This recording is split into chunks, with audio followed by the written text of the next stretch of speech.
Experiencing some lovely wind this morning. I love the wind. You might hear my chimes in the background, and that's where it's coming from. So, happy Tuesday. Excited to be here. I have been in hermit mode for a few days, which I love being in because sometimes I just need to, take some time to relax and stop the ideas from coming in because sometimes it gets a little overwhelming. So, time for self-care and reflection is very, very important. So as you guys are experiencing this healing and these changes, I'm hoping that you guys are taking time to also invest in self-care. And I know a lot of people think that self-care means getting your nails done and going to the spa and all that good stuff, but you'd be surprised how much sleep does, how much resting does. It gives your mind a moment to kind of catch up in your body with everything that's kind of been going on in the world. I know there's been quite a few changes happening. There's been some people that have been reaching out about uncertainty, a lot of fear. March is going to be a very, let's say, revealing month for many people. There's a lot of things going on astrologically, and that kind of just gives us a precursor as to what broadcast or what weather we could be looking for astrologically, right? So astrology is not going to control your life, but it does come in and kind of give you, again, like a forecast of what it is that the energies look like. So I'm hoping that you guys will look into that just a little, specifically Saturn coming into Pisces and staying here for quite some time, and Pluto return happening in the next couple of days, maybe like 10 days on the 23rd.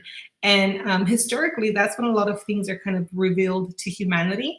That's when we're kind of being forced to go in and look at ourselves and find out a little more about what we do, why we do it, and the importance of tapping into your inner self to get a lot of the things out that you maybe have been pushing down. Today, I want to talk to you about kids. I've had a lot of questions, and even if you guys aren't parents, it's very important for you guys to kind of have an idea of what's happening. I know for me, I research a lot of things, and they'll say things like, well, it has nothing to do, we shouldn't pay attention to that. But the reason why I research is because I want to know what I'm up against, right? I want to be able to talk about the things that are very important, and to also know the opposing points, because I can't go in there and talk to somebody about something if I don't know what the opposing side says or the contradictory side or just the other side. You guys, it doesn't have to be conflict, but there's a lot of opinions out there. So it's important for me anyway, to figure out what the different opinions are, what people are actually doing, believing, how they're expressing themselves, how they're not expressing themselves. And it's funny because the minute I come up with a topic, it seems like there's always a very close personal experience that I get to engage in or take note of, to be able to come on here and share with you guys a little more about what that looks like for me in my life, for the lives of people I've had a chance to work with. And, you can't talk about kids without talking about the school system, right? They spend the majority of their day there. And so I really believe that it's important for us to take a close look at kids, their emotions, their environments, and things that they're experiencing. We have a lot of parents that are super, super busy. And many times the kids don't know how to express their emotions. So I thought it was really important to come on here and kind of share a little bit about the experiences I've had working with kids, my own as well, and the different challenges that we could be facing. And not because we're not prepared for it, but more so that we don't really know what the signs are. So my hope today is to jump on here and kind of give you guys an idea of what it is that the kids may be experiencing, so you guys can kind of look out for different signs and things of that nature. There has been in the past week some experiences that a few close friends had actually reached out to let me know they were actually going through with the school systems. And I want to give you guys some information to help empower you guys. I'm going to answer some questions that were being asked about the kids, the school systems, all that good stuff. But as always, grab your notebook, grab paper. If you don't have kids, maybe you have grandkids, maybe you have nieces and nephews.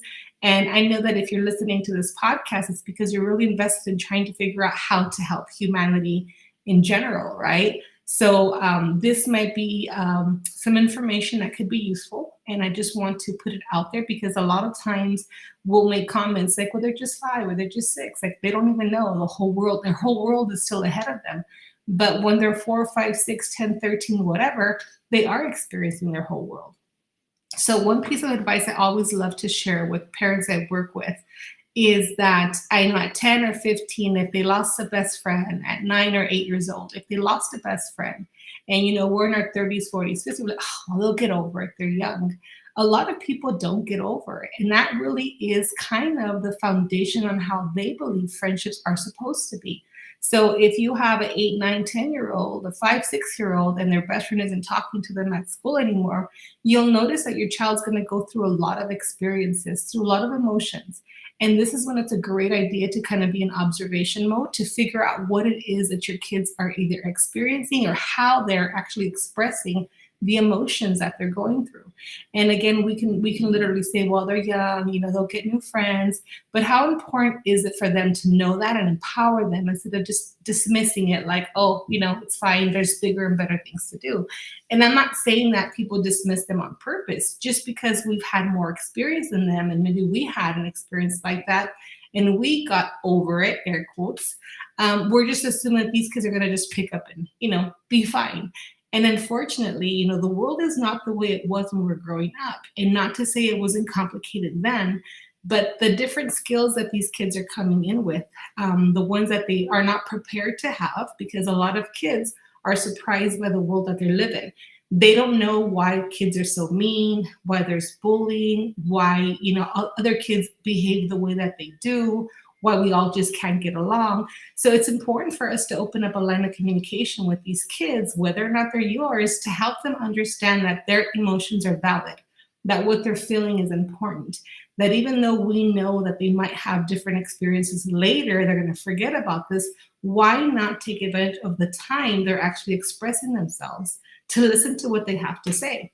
Now, I work with a lot of kids still, but back in the day, I worked in the education system with a bunch of kids. And the common conversation we would have is that my parents just don't understand.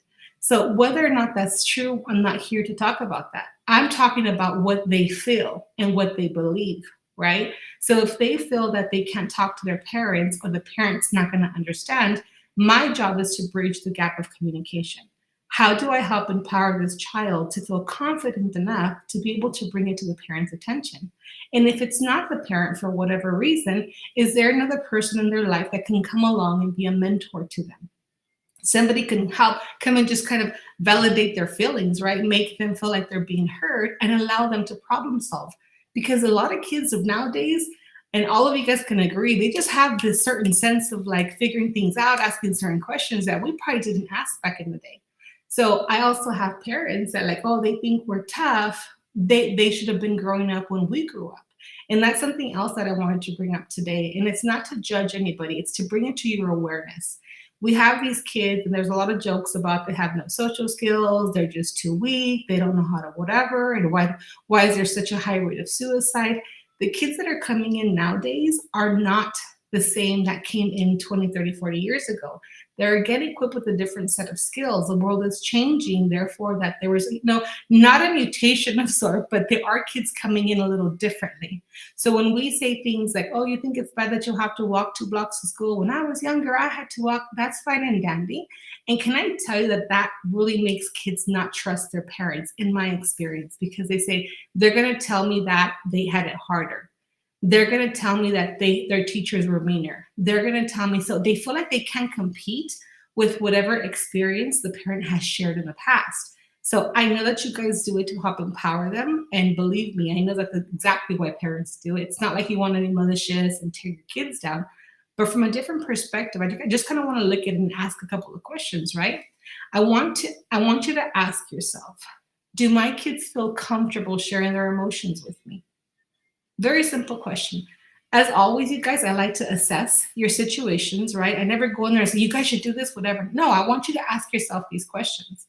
And if you find yourself kind of like hesitating to answer, you're kind of like, I don't know if I would answer. Yeah, my kid tells me everything.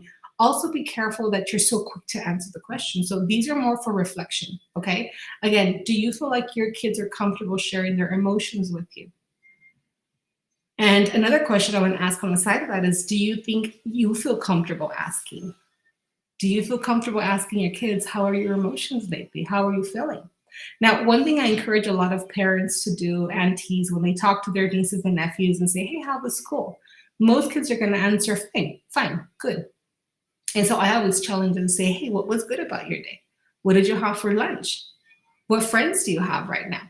What do you like to play at recess? So more questions where they're not going to just, there's no yes or no answer to. They actually have to explain a little more. You'll be surprised how much you learn about kids because you can pay attention to their affect, the face that they make, who they hang out with recess, or if they don't have anybody to hang out with recess. We don't know that as parents on a daily basis. I think we should. I really, really do believe it's important for us to know if our kids have healthy recess, right? What they're having for lunch, and you can get to see their face. You can get to see if they stutter. Kids tell you more when they don't tell you something or with their body language than they will verbally. So I really want to empower you guys to pay attention to these things because there are things, again, that we will dismiss as parents because we're busy and we've been there, done that, and it's not that serious. But right now, their world is very different, you guys. Their world is very different. And if I don't have friends, that means I mean nothing. There are suicide rates super, super high, higher than ever. And I was shocked to find out it was kids younger than 10 years old. And so, in my time, right, growing up, that was just unheard of. What is a 10-year-old? I was playing, Barbies or whatever with my friends, but the suicide rate is very high among these kids. And you'll find that the biggest reasons for their suicide is because they felt unloved and unheard and really unimportant. And so I'm not saying it's one person's fault. What I'm saying is that we have a society that's suffering. And a lot of it has to do with our youth. And if we don't take the time to figure out what these kids are feeling or experiencing and how we can come alongside of them to make sure they know they're valued and they are worth something. And they're better than just one friendship or one person's idea of whether or not they're a good friend, then we're going to allow them to feel like they have somebody to talk to. And that's what my goal is. I want everybody to have someone to talk to. And the reason why I'm so big on that is because we make the mistake in thinking about the importance of having a soundboard. With a lot of my clients, yes, I'm a soundboard and we problem solve together. But you'd be surprised how many times in just me asking the right questions, right? Because there's a whole bunch of questions to ask during a scenario. They'll come up with solutions to their problems on their own, but it's because they have somebody to talk to. And so I want you to be a person that somebody can talk to, but not the enabling kind, right? This is a different topic. We're talking about kids right now and the expression. And, sometimes the things that I say, it depends on certain situations. And I'm talking to people who aren't abusing you, right? Who aren't taking advantage of you. I'm talking about the kids and people who genuinely want to change their way of viewing life and how they do need to be validated, right? And when they're younger, it's kind of up to us because all they know is us. I had a school back in the day, and I was director principal of the school, and this school was made up of children that the public school system did not want. And so, I was kind of like their last opportunity or whatever. And a lot of my kids just needed to be heard. They needed to be fed, needed to be loved. And they had no idea what that was like. But I was very careful as well, because in cultures, we're not talking about race, cultures in general, they see things. And so if I had a kid whose parents, were not living healthy lifestyles, that, lived in very impoverished neighborhoods and there was a lot of violence, I couldn't come along and tell them that's wrong because that's all they've ever seen. That's all they've ever known. So I'm not going to compete with what they think life is like. I am going to offer suggestions. I am going to help empower them. I am going to help view them as individuals and challenge them to think outside of the current box that they've been living in. So that's not a horrible thing. I'm expanding the way they think. I'm allowing them the freedom to express the way they really feel. Because even though you're raised a certain way, we all have this individual way of seeing life. And all we need is somebody to come along and validate that sometimes. So I'm not saying impose your ideas on them. I'm just asking you to hear them out and ask them what they would like to do to fix the situation. I had a young child last week and her friend stopped talking to her and she was confused. She had no idea what had happened. I don't know what I did, whatever. And I asked a simple question, like, have you ever asked this person why they stopped talking to you? And the child looked at me like, what? Why would I do that? I said, well, don't you want to know? And that was just something that wasn't even, something that they would even think about. Like, it's over, that's it. But we also problem solve. We role played and said, okay, if you go to this person and ask, we're figuring out what day and time this could happen. And I said, okay, if you ask this person and they just don't want to talk to you anymore, how would you like to handle that? Right? Because the worst case scenario, I always like to do that. Say, okay, you talk to this person and they say, I just don't like you anymore. Okay, how would you like to handle that? So I'm not going to build up a child to be like, go ask them why they don't like you. I'm also going to, figure out what the child is going to respond to depending on the answer this person gives them. Does that make sense? So these kids aren't going to feel like they're trapped. Oh, well, they just stopped talking to me because they don't like me, because I'm ugly, because my hair is too short, because whatever. And then they're left with, holy crap, something's wrong with me. But when I ask, I role play with the kids and say, okay, but if they tell you they just don't want to be your friend anymore, how is that going to make you feel? Like, can you think of anything you did? Is there anything that you need to apologize for? Do you think that maybe they just have other friends that they want to hang out with? And do you even have anything in common with this person? Do you want this person to still be your friend? Right? So now they're empowered. Now they get to decide if they even want the friendship. Would you like to have a friend in your life that just drops you at any moment? Well, no. Well, then, is this really a friendship you want to have? And these kids will start turning, because now it's not so much about they just stop talking to me for any reason. They get to decide whether or not this is a friendship that they want to have in their life. And we start molding them young, you guys. Because how many of us as adults keep friends around just because, they're fun or whatever, but they're not real friends. And so another question I ask is, when you guys were friends, did you feel comfortable telling them about what you have going on, either at home, at school, your feelings? And most kids that have lost friendships like that, they know, okay, then why do you want that friend, right? But it's really awesome when you guys can really stop and ask these questions instead of how was your day and that's it, And I'm not saying you're going to become a pro overnight. I'm just giving you suggestions on the things that you can do, but never just, forget about that friend. Oh, well, they were mean anyway. Well, I don't even like them. That doesn't help them understand why they were left. It doesn't help them understand how they're going to get over it. And if you've been doing it, again, we do it because we've kind of been there. It's not that serious. You're young. But I want you guys to take some time to really sit with your kids, make hot chocolate, cook together, bake together. And that's another thing I want to talk to you guys about, is how we can incorporate our kids in our adult life, right? And not so much you're young, your kid, you don't know. Like, how do we help empower them to feel like they are valid? How do we help them build their confidence, their esteem? And we can do that at home, you guys. It's actually fairly easy. There are just different ways of doing it that we've been taught to do. And, we go back to like, well, when I was your age, my mom used to do this and I used to have to do that. They don't care. They don't care if they can't relate to it. It's kind of giving somebody like, oh, well, I'm having an issue with my boyfriend. Oh, yeah, when I was cleaning my house, that's got nothing to do with anything. They can't understand that because it's not on their level of comprehension. So you have to meet them where they're at. I ask people all the time, do you remember what it was like to be their age? Like, I work with teenagers forever, and I'll tell you, I would not go back there for all the money in the world. I would not switch places with these kids. They have it a lot different than we had it, right? I'm not going to say harder. It's just different. So our advice is not valid if we have to look at our past to compare it to what they're going through right now. It's not the same, you guys. It's apples and oranges, right? And I really want you guys to ask yourself, another question is like, is there an understanding of what those look like with your kids, their emotions when they've lost a friend? Can they tell you, can you share a story about how when you lost a friend, how that made you feel and how you helped, overcome it, or what you did instead, right? So I want you to ask yourself, if you have a level of understanding with these kids, do you know what they look like when your kid's going through something that might not be so pleasant? And also ask yourself, like, do you feel like there's something bigger going on, right? Like, I've done this with my nieces and nephews while they were growing up, is, so who's your friend now? So what are you doing? Oh, so what is that like? And what's your hobby now? And what kind of clothes do you like to wear? Like, and they're like, oh, Auntie Velia, but they loved it. I would annoy the crap out of them at first because they're like, what the heck? Why is she asking me those questions?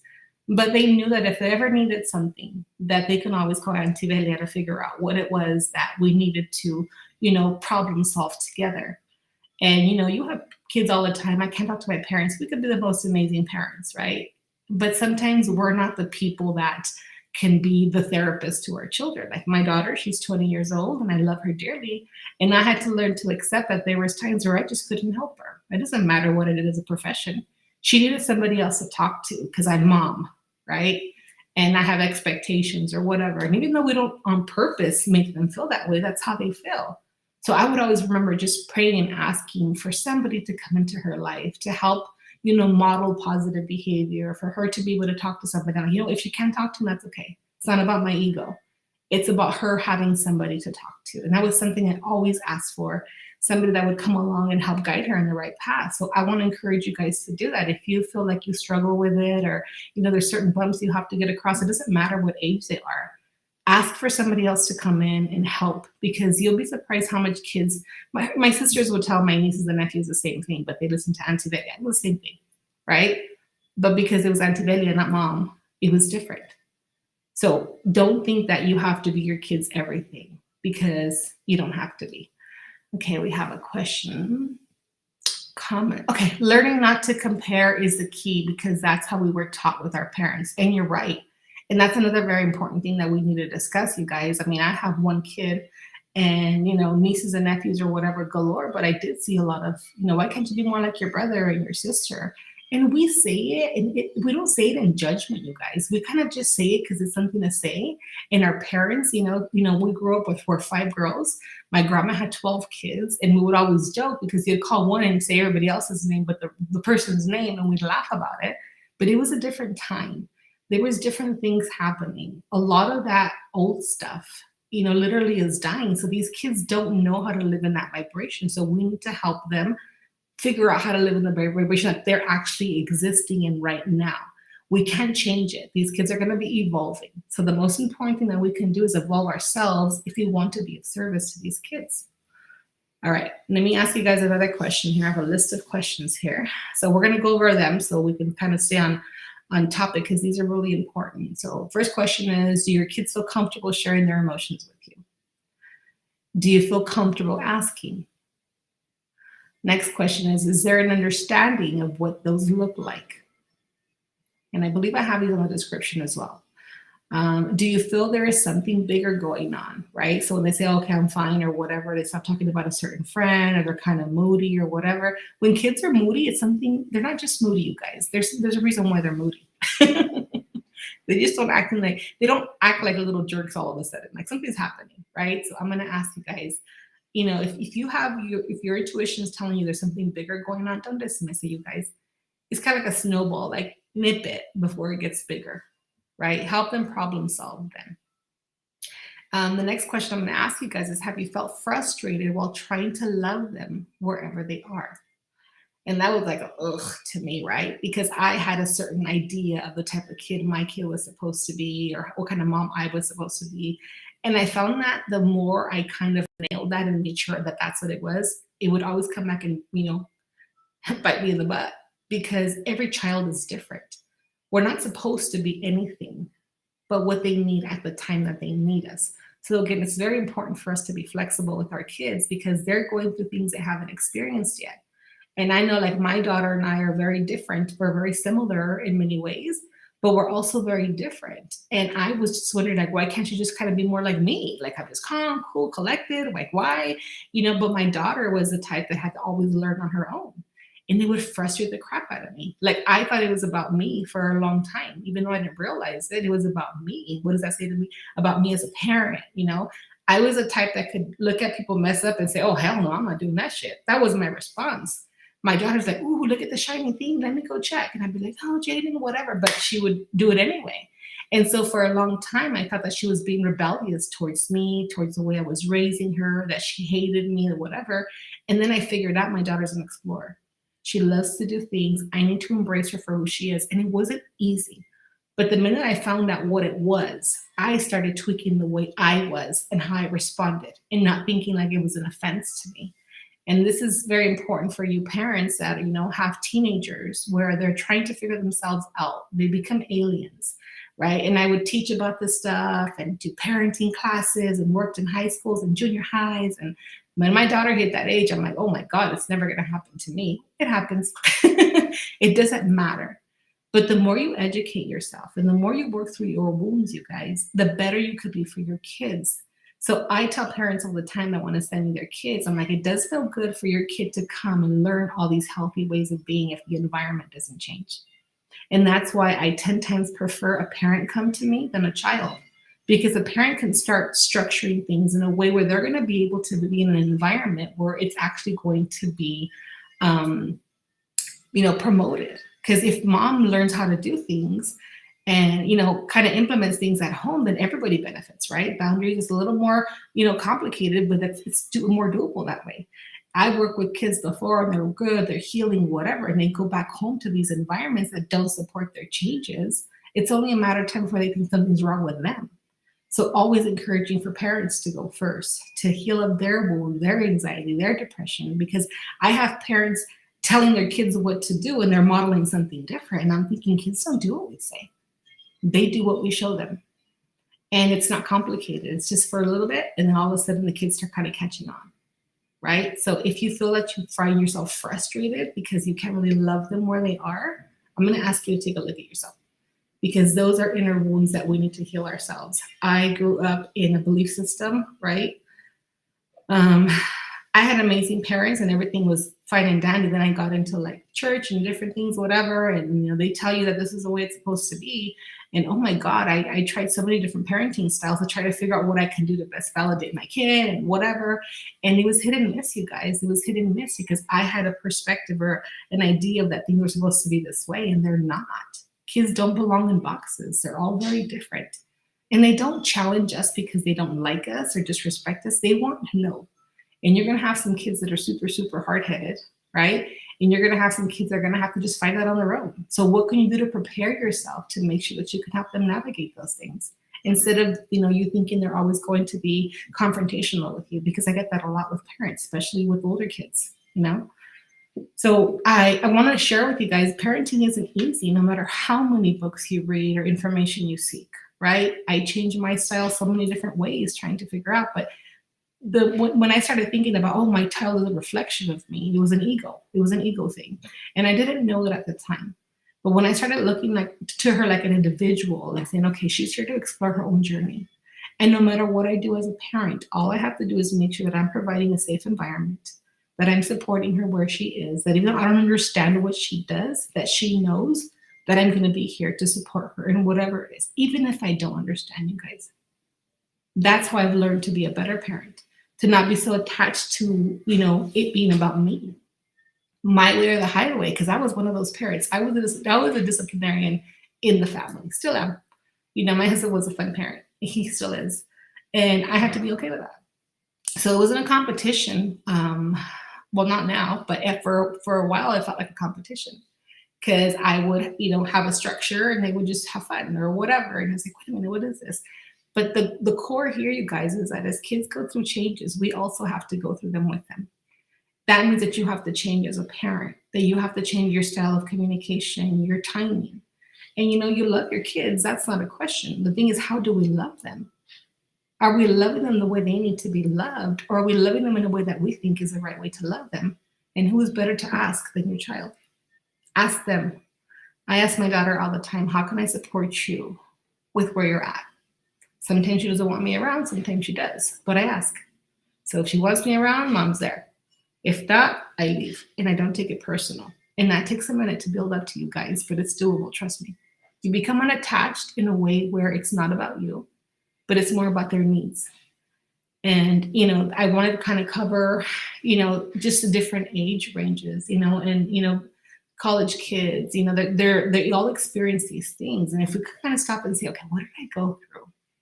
A lot of parents have kids that are going through things that they've never experienced, and you think you can't be a good parent. Well, not if you're trying to help them complete their math assignment. It's not about that.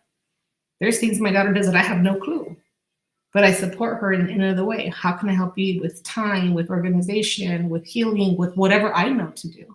That's what I could bring to the table. But I don't pretend or dismiss the things that she's going through that I don't understand.